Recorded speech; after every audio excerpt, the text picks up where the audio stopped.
नमस्कार, हिंदी खबर देख रहे हैं आप और मैं हूं आपके साथ अंकिता शुक्ला।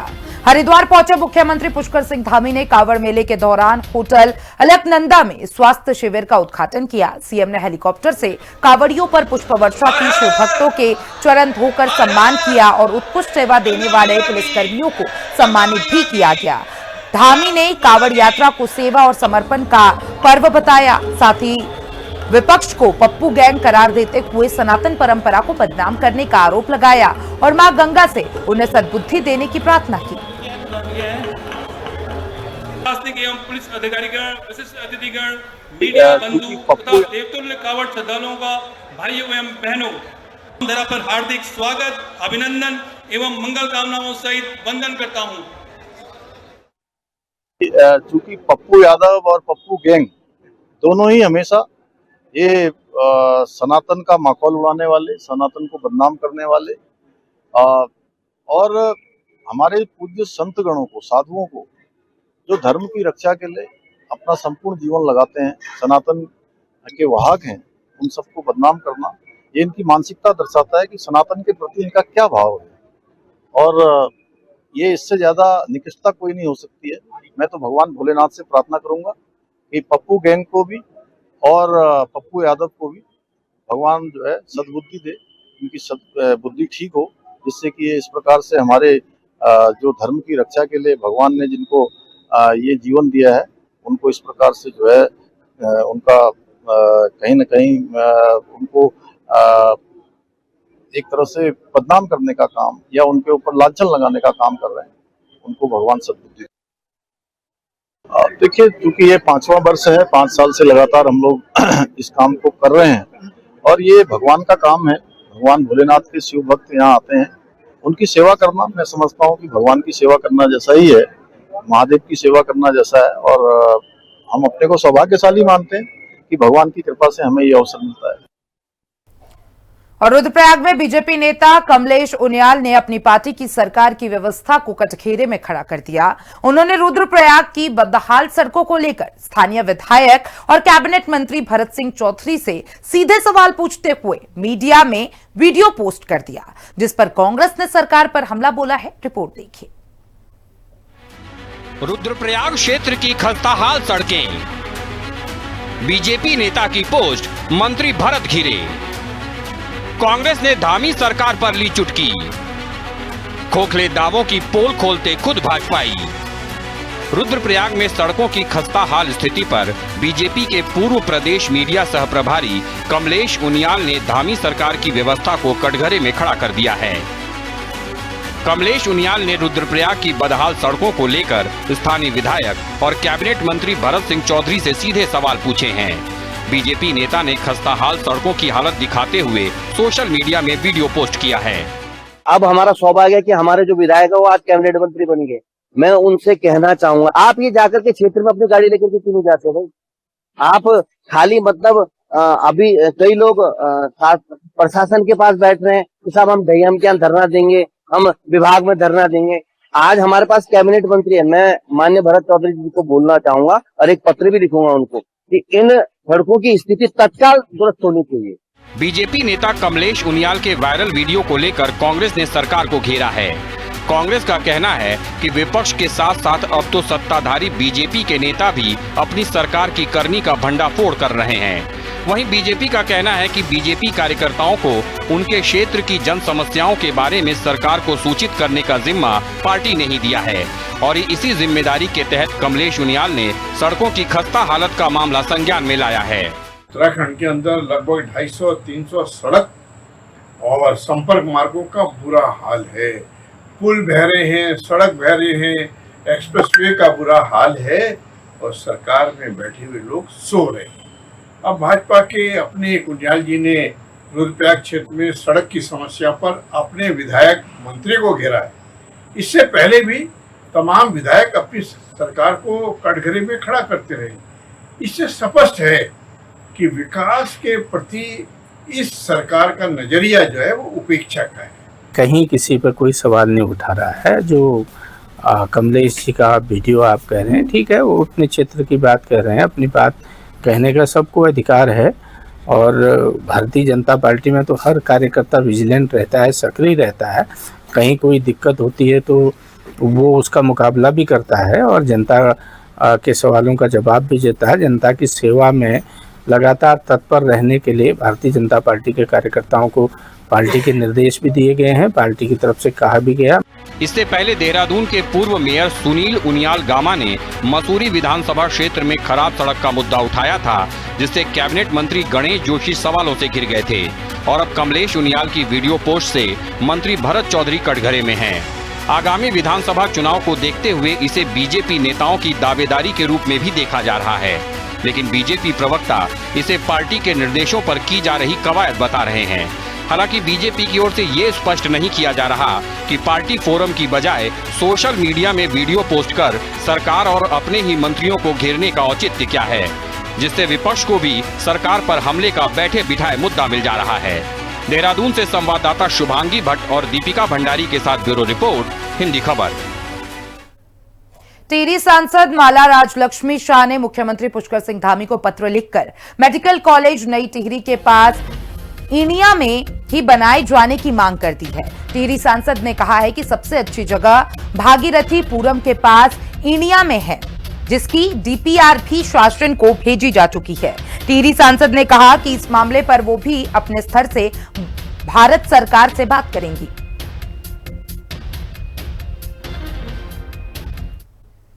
निर्वाचन आयोग के एसआईआर अभियान के दौरान बड़ी संख्या में मतदाताओं को नोटिस जारी होने और मतदाता सूची से नाम कटने की आशंकाओं के बीच कांग्रेस ने पूरे संगठन को सक्रिय कर दिया है। पार्टी ने सभी जिला और महानगर कांग्रेस कमेटियों को हर जिले में 10 सदस्यीय निगरानी समिति गठित करने के निर्देश दिए हैं। ये समितियां कंट्रोल रूम की तर्ज पर काम करते हुए मतदाताओं की समस्याओं को समाधान करेंगी, साथ ही जरूरतमंद लोगों को आवश्यक दस्तावेज तैयार करने में मदद करेंगी। इसी कड़ी में प्रदेश कार्यालय में कंट्रोल रूम की जिम्मेदारी राकेश नेगी को दी गई है।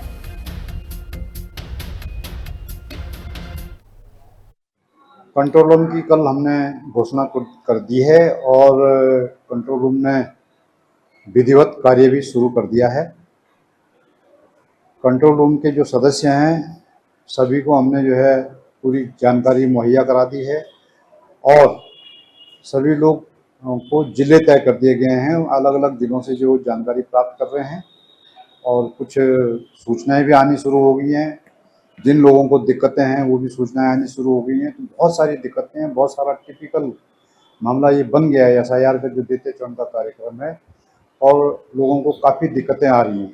सबसे बड़ी दिक्कत ये है कि जो शहरी क्षेत्र हैं, शहरी क्षेत्र में जो ये डॉक्यूमेंट मांग रहे हैं उस डॉक्यूमेंट की प्रक्रिया को पूरी करने के लिए लोग तहसीलों के और राजस्व विभाग के चक्कर लगा रहे हैं, जो कि आसानी से उपलब्ध नहीं हो पा रहे हैं। हल्द्वानी में विशेष गहन पुनर्निरीक्षण अभियान को लेकर फैले भ्रम को दूर करने के लिए एडीएम विवेक राय ने प्रेस कॉन्फ्रेंस की। उन्होंने स्पष्ट किया कि इस अभियान का मुख्य उद्देश्य फर्जी नाम हटाकर मतदाता सूची को पूरी तरीके से शुद्ध बनाना है। जिले में 2.35 लाख मतदाताओं को नोटिस जारी किए गए हैं। एडीएम ने साफ किया है कि नोटिस से घबराने की जरूरत नहीं है। नागरिक 12 वैध दस्तावेजों से कोई एक जमा कर सकता है और सत्यापन भी करा सकता है। के तीसरे चरण में हम चल रहे हैं। 6,93,000 मतदाता 6 विधानसभा को मिला करके नैनीताल जनपद में हैं, जिसमें से लगभग 1,88,000 लोगों को नोटिस इसलिए निर्गत किए गए कि उनके नाम में कोई न कोई विसंगति है, मात्रात्मक त्रुटि है, या आयु में कोई विभेद है, या लैंगिक कोई त्रुटि है, साथ ही नाम में कोई पार्ट छूट गया है या नया पार्ट जुड़ गया है। ऐसी विसंगतियों से संबंधित ज्यादातर जो है नोटिसें हैं। 47,000 नोटिसें ऐसी हैं जो कि अपने नाम को मैप नहीं करा पाए। ऋषिकेश में राष्ट्रीय महिला आयोग ने महिला श्रद्धालुओं और स्थानीय महिलाओं के लिए सम्मान सेतु अभियान का भव्य शुभारंभ किया। राष्ट्रीय महिला आयोग की राष्ट्रीय अध्यक्ष विजया राहतकर और राज्य महिला आयोग अध्यक्ष कुसुम कंटवाल की मौजूदगी में शुरू हुए इस शिविर में महिलाओं को घरेलू हिंसा पॉक्सो एक्ट और उनके अधिकारों के प्रति जागरूक किया जा रहा है। यहाँ जिला विधिक सेवा प्राधिकरण के सहयोग से मुफ्त कानूनी सलाह भी दी जा रही है। साथ ही एम्स ऋषिकेश के डॉक्टरों की टीम महिलाओं को 24 घंटे मुफ्त स्वास्थ्य सेवाएं भी प्रदान कर रही है। पंचायत से पार्लियामेंट, गांव से संसद तक। राष्ट्रीय महिला आयोग ने अभी सावन मास शुरू हो गया है और सावन मास के उपलक्ष्य में बहुत बड़ी संख्या में श्रद्धालुओं का यहाँ पे आना होता है। कावड़िया भी सब चलते हैं, तो उन सभी के स्वागत के लिए। और सबसे बड़ी बात तो ये है कि महिलाओं के लिए जो हमारे देश में नीतियां है, कानून है, उसके बारे में अवेयरनेस निर्माण करने के लिए हमने यहाँ पे नेशनल वुमेन कमीशन का एक पैवेलियन खड़ा किया है। इस पैवेलियन में सभी श्रद्धालुओं को, सभी लोगों को महिलाओं के लिए जो जो अलग अलग कानून है जो महिलाओं को सक्षम करते हैं, चाहे डोमेस्टिक वायलेंस हो, पॉश हो, या उसी के साथ साथ अन्य सभी कानून है, इसके बारे में बहुत अच्छी तरीके से जानकारी मिलेगी। और मसूरी नगर पालिका बोर्ड की बैठक में 34 महत्वपूर्ण प्रस्तावों पर मुहर लगी। सबसे बड़ा फैसला मसूरी के स्थायी वरिष्ठ नागरिकों को हाउस टैक्स में 15% की छूट देने का रहा। वहीं बरसों से सरकारी आवासों पर कब्जा जमाए बैठे सेवानिवृत्त कर्मचारियों के खिलाफ कार्रवाई और बाजार दर पर किराया नामा लागू करने का फैसला भी लिया गया। बोर्ड ने वर्ष 2026-27 का करीब 64 करोड़ 29 लाख रुपए का बजट पेश किया। यहाँ पे 34 प्रस्ताव आज की बोर्ड की बैठक में आए और 34 के 34 प्रस्तावों को पास किया गया है। बहुत सौहार्दपूर्ण तरीके से बैठक यहाँ पे हुई है। आज सभी लोगों ने हर मुद्दे पे विस्तृत रूप से चर्चा करी है और एक महत्वपूर्ण जो मुद्दा था कि जो हमारे सीनियर सिटीजन है उनके जो आवासीय जो प्रॉपर्टी है जो उसके टैक्स में 15% की बोर्ड के माध्यम से छूट की गई है। और साथ ही जितने भी हमारे जो आय व्यय का जो पूरा जो लेखा जोखा था, चाहे हमारे तेल का जो खास तौर से जो एक चर्चा का विषय बना रहता है, तो बोर्ड के समक्ष वो पूरा फरवरी से लेकर के जुलाई तक का पूरा ब्यौरा यहाँ पे रखा गया है। पर गाड़ी का पर मंथ का हिसाब रखा गया है। तो मुझे लगता है कि इतनी पारदर्शिता के साथ जो आज बातचीत हुई है, चीजों को रखा गया है, वो उसके लिए पूरे बोर्ड का सरकारी आवासों को। टिहरी डीएम नितिका खंडेलवाल ने राजनीतिक दलों के प्रतिनिधियों की मौजूदगी में ईवीएम वेयर हाउस का त्रैमासिक निरीक्षण किया है। इस दौरान उन्होंने वेयर हाउस की सुरक्षा व्यवस्था का जायजा लिया। डीएम ने डबल लॉक सिस्टम, सीसीटीवी कैमरों की कार्यशीलता और सशस्त्र पुलिस बल की तैनाती और अग्निशमन उपकरणों का निरीक्षण भी किया। निरीक्षण के दौरान जिलाधिकारी ने वेयर हाउस के निचले तल पर सीलन की समस्या के समाधान के लिए चल रहे कार्य का भी जायजा लिया। उन्होंने संबंधित अधिकारियों को निर्देश दिए कि मरम्मत और सुधार कार्य निर्धारित मानकों के अनुसार गुणवत्ता के साथ किए जाए। और टिहरी में खाद्य सुरक्षा और जिला पूर्ति विभाग की संयुक्त टीम ने गंगोत्री मार्ग पर संचालित भंडारों और खाद्य प्रतिष्ठानों का निरीक्षण किया। निरीक्षण के दौरान खाद्य सामग्री के भंडारण, सफाई, खाद्य पदार्थों की गुणवत्ता, पेयजल की उपलब्धता और रसोई की साफ सफाई की जांच की गई। साथ ही आवश्यक लाइसेंस और अभिलेखों की जांच की गई। टीम ने प्रतिष्ठानों को स्वच्छता बनाए रखने और निर्धारित खाद्य सुरक्षा मानकों का पालन सुनिश्चित करने के निर्देश दिए।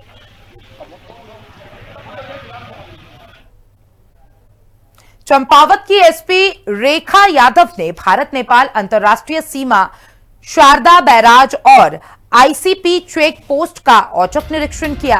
उन्होंने सुरक्षा व्यवस्था, चेकिंग प्रक्रिया और आगंतुकों के दस्तावेजों के सत्यापन का गहन जायजा लिया। पुलिस कप्तान ने ड्यूटी पर तैनात जवानों को हर समय सतर्क रहने, संदिग्ध गतिविधियों पर पैनी नजर रखने और दूसरी सुरक्षा एजेंसियों के साथ तालमेल बनाने के निर्देश दिए। उन्होंने साफ कहा कि देश की सीमा सुरक्षा सबसे जरूरी है और इसमें लापरवाही बर्दाश्त नहीं होगी। हाँ, इस दौरान इंस्पेक्शन में हमारे द्वारा एसएसबी के एसी के जो एसी असिस्टेंट कमांडेंट साहब हैं उनके साथ समन्वय के संबंध में वार्ता की। साथ ही जो बॉर्डर पे आ रहे चैलेंजेस हैं उस संबंध में भी उनसे बात करके जो वस्तु स्थिति है उसमें लोकल पुलिस में कैसे एसएसबी एक दूसरे के सहयोग करते हुए जो स्मगलिंग या इत्यादि की जो सूचनाएं प्राप्त होती है उस पर प्रभावी कार्रवाई कर सके, इस संबंध में वार्ता की गई। साथ ही जो चेकिंग फ्रिस्किंग का मैकेनिज्म है उसको देखते हुए उसमें क्या फर्दर चेंजेस किए जाने उस संबंध में विचार किए गए। और दोनों ही जो पुलिस बल व एसएसबी किस प्रकार से भविष्य में समन्वय के साथ इस प्रकार के जो इलीगल एक्टिविटीज बॉर्डर के अलोंग होती है उस पर प्रभावी अंकुश लगा सके, इस पर सार्थक वार्ता की गई। रुद्रप्रयाग के सोनप्रयाग में करोड़ों का राजस्व देने वाली बहुमंजिली पार्किंग बारिश के कारण तालाब में तब्दील हो गई है। जल निकासी की सही व्यवस्था न होने से परिसर में घुटनों तक पानी भर गया है, जिससे केदारनाथ आने वाले श्रद्धालुओं को गाड़ियां खड़ी करने और सामान निकालने में भारी परेशानी हो रही है। स्थानीय लोगों का आरोप है कि हर साल यह समस्या आने के बावजूद जिम्मेदार विभाग कोई ठोस कदम नहीं उठा रहा है। यात्रियों ने प्रशासन से जल निकासी की व्यवस्था तुरंत ठीक करने की मांग की है।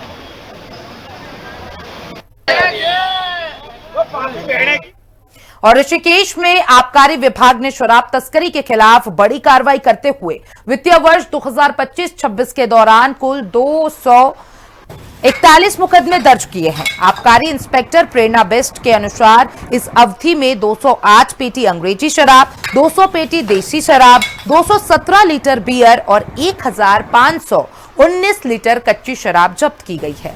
वहीं नए सत्र के तहत अप्रैल से अब तक 91 मुकदमे दर्ज कर भारी मात्रा में अवैध शराब बरामद की जा चुकी है। देखिए 2025-26 में हम लोगों के द्वारा 241 अभियोग जो हैं वो दर्ज किए गए हैं कुल, और उसमें 208 पेटी जो है विदेशी शराब की जब्त की गई है और लगभग 200 पेटी ही देसी शराब की जब्त की गई है। उसमें बियर की मात्रा 217 लीटर है और कच्ची शराब भी हमारे द्वारा 1519 लीटर कच्ची शराब जब्त की गई है हमारे द्वारा। नए सत्र में इस वित्तीय वर्ष 2026-27 में माह अप्रैल से अभी तक इस माह तक हमारे द्वारा लगभग कुल 91 अभियोग दर्ज कर लिए गए हैं और जिसमें 104 पेटी जो है वो देसी शराब की जब्त की गई और 80 पेटी विदेशी शराब जब्त की है और इसमें 208 लीटर बियर भी बरामद की गई है और 455 लीटर कच्ची शराब बरामद की गई है। देहरादून में नशे के काले कारोबार को जड़ से मिटाने के लिए जिला प्रशासन ने कमर कस ली है। जिलाधिकारी डॉक्टर आशीष चौहान ने ड्रग्स हॉटस्पॉट की जीआईएस मैपिंग करने के निर्देश दिए हैं। इसके साथ ही स्कूली बच्चों को जागरूक करने के लिए डाइट के जरिए विशेष मॉड्यूल तैयार कराया जाएगा। डीएम ने साफ कहा कि सभी नशा मुक्ति केंद्रों की जांच होगी और कमियां पाए जाने पर कड़ी कानूनी कार्रवाई की जाएगी।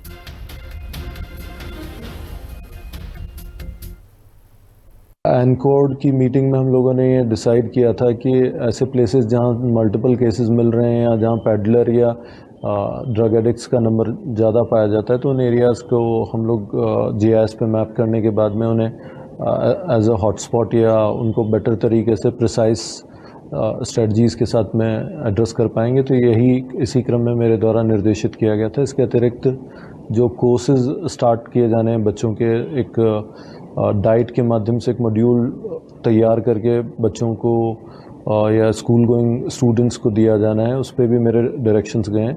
और थर्डली जितने हमारे डी एडिक्शन सेंटर्स हैं उनके रेगुलर इंस्पेक्शन और कहीं अनियमितता पाई जाती है तो उसमें स्ट्रिक्ट एक्शन लिए जाने और ऐसे भी एरियाज़ हैं जहाँ जो कि लोअर इकोनॉमिक ग्रुप या सोशो इकोनॉमिक ग्रुप में अगर ड्रग का ज़्यादा चलन दिख रहा है तो उसे भी एड्रेस करने के लिए मैंने कहा है। और फिलहाल मेरे साथ इस बुलेटिन में बस इतना ही। देश और दुनिया के तमाम अपडेट्स के लिए देखते रहिए हिंदी खबर।